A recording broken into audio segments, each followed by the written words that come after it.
Speaker Ayyanna Patrudu అధ్యక్షతన BAC సమావేశమైంది. Assembly సమావేశాలు 10 రోజులు జరపాలని బీఏసీలో చర్చించి నిర్ణయం తీసుకున్నారు.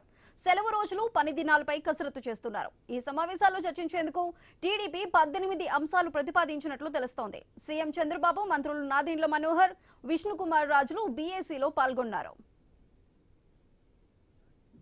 అయితే బీఏసీ సమావేశానికి సంబంధించి మరింత సమాచారం మా ప్రతినిధి కాంతి అందిస్తారు. కాంతి, చెప్పండి, బీఏసీ సమావేశాల్లో ఎటువంటి కీలక అంశాలు చర్చించారు?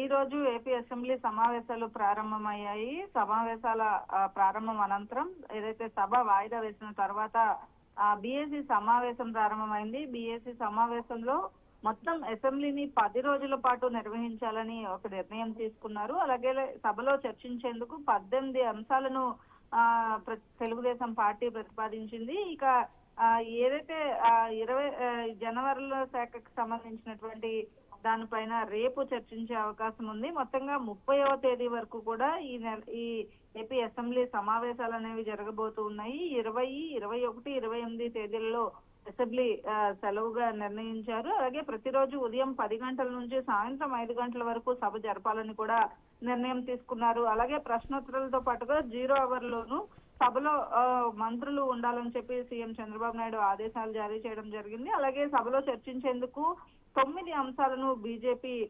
ప్రతిపాదించింది. అయితే స్పీకర్ అయ్యన్న పాత్రుడు అధ్యక్షతన జరిగినటువంటి ఈ బీఏసీ సమావేశంలో ముఖ్యమంత్రి చంద్రబాబు నాయుడుతో పాటుగా ఏదైతే జనసేన పార్టీ నుంచి నాదెండ్ల మనోహర్, అలాగే ఆర్థిక శాఖ మంత్రి పయ్యావుల కేశవ్, జీవి ఆంజనేయులు, బీజేపీ నుంచి విష్ణుకుమార్ రాజు పాల్గొనడం జరిగింది. ఈ నేపథ్యంలో 10 రోజుల పాటు అసెంబ్లీ సమావేశాలు నిర్వహించేందుకు బీఏసీ అయితే నిర్ణయం తీసుకుంది. Sudha. Right Kanti, thank you.